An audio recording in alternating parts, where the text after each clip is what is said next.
ભરૂચના દહેજ સ્થિત રિલાયન્સ ઇન્ડસ્ટ્રીઝના મુખ્ય પ્રવેશદ્વાર બહાર સોમવારે જમીન ગુમાવનાર લેન્ડ લૂઝર સ્થાનિકોએ ધરણા પ્રદર્શન કરતા દોડધામ મચી જવા પામી હતી. રોજગારીના પ્રશ્ને સ્થાનિકોએ આંદોલનનું શસ્ત્ર ઉગામ્યું હતું.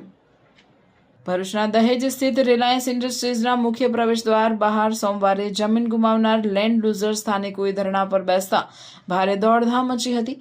જીઆઈડીસી માટે પોતાની જમીન અપાવનારાઓ કંપની સામે રોજગારી ન આપવાનો આક્ષેપ કરી વિરોધ નોંધાવ્યો હતો.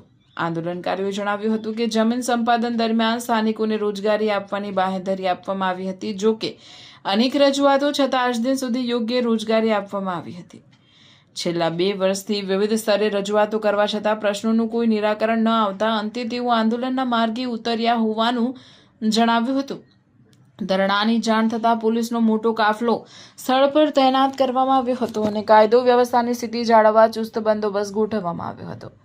દરમિયાન રિલાયન્સ કંપનીના સત્તાધીશોએ આંદોલનકારીઓ સાથે ચર્ચા કરી તેમની રજૂઆતો સાંભળી કંપની તરફથી પ્રશ્નોના નિરાકરણ માટે જરૂરી કાર્યવાહી કરવાની તૈયારી દર્શાવવામાં આવી હોવાનું જાણવા મળ્યું છે. આ તરફ આંદોલનકારીઓએ ચેતવણી આપી હતી કે જો ટૂંક સમયમાં યોગ્ય નિર્ણય નહીં લેવામાં આવે તો આગામી સમયમાં વધુ ઉગ્ર આંદોલન કરવામાં આવશે. અમારો મુખ્ય મુદ્દો છે જાગેશ્વર ગામનો કે જમીન જીઆઈડીસીમાં આપ્યા પછી આજે હવે રિલાયન્સ કંપની એ જગ્યા ઉપર આવી છે, તો અમને લેન્ડ લૂઝર તરીકે જે નોકરી મળવી જોઈએ તે મળેલ નથી અને જણાવ્યા બાદ એમને ના પાડી છે, જેને લઈને અમારું સમગ્ર ગ્રામ તાલુકાના સમગ્ર ખેડૂતો આજે ગેટની સામે ગાંધી ચિંતા માર્ગે ધરણા પર બેઠા છે. આ લડત કેટલા સમયથી લડી રહ્યા છો? આ લડત અમારી છેલ્લા 2 વર્ષથી ચાલી રહી છે.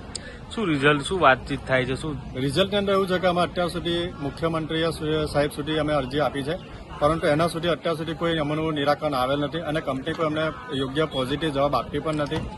કંપની સાથે વાતચીત થાય છે તો શું જણાવે છે? કંપની સાથે અમારી 2 વખત મીટિંગ થઈ, જેની અંદર જીઆઈડીસી પણ હાજર હતી, જીપીસીપી પણ હાજર હતી. જીઆઈડીસીએ પણ તેમને કીધું કે ભાઈ આમનો લેન્ડ લૂઝરનો પ્રશ્ન છે અને જે એમની મુખ્ય માંગણી છે ને જે એમનો હક છે તો એ એમને મળવો જ જોઈએ, પરંતુ કંપની પણ હજુ સુધી તે છતાં પણ પોઝિટિવ રિપોર્ટ આપવા તૈયાર નથી. શું માંગ છે તમારી? અમારી માંગ માત્ર ને માત્ર જમીન ગુમાવનાર ખેડૂતોના છોકરાઓને નોકરી માટે. આજરોજ જો બેઠા છો તો ન્યાય નહીં મળે તો શું કરશો? અમે આજરોજ જે આંદોલન માટે બેઠા છે, ધરણા માટે બેઠા છે, એ જ્યાં સુધી અમને ન્યાય નહીં મળે, અમને જમીન ગુમાવનાર ખેડૂતોના દીકરાઓને નોકરી નહીં મળે ત્યાં સુધી અમે કાયમના માટે અમે અહીંયા બેસીશું. અચોક્કસની મુદત માટે અમારી આ ધરણા આજથી ચાલુ રહેશે.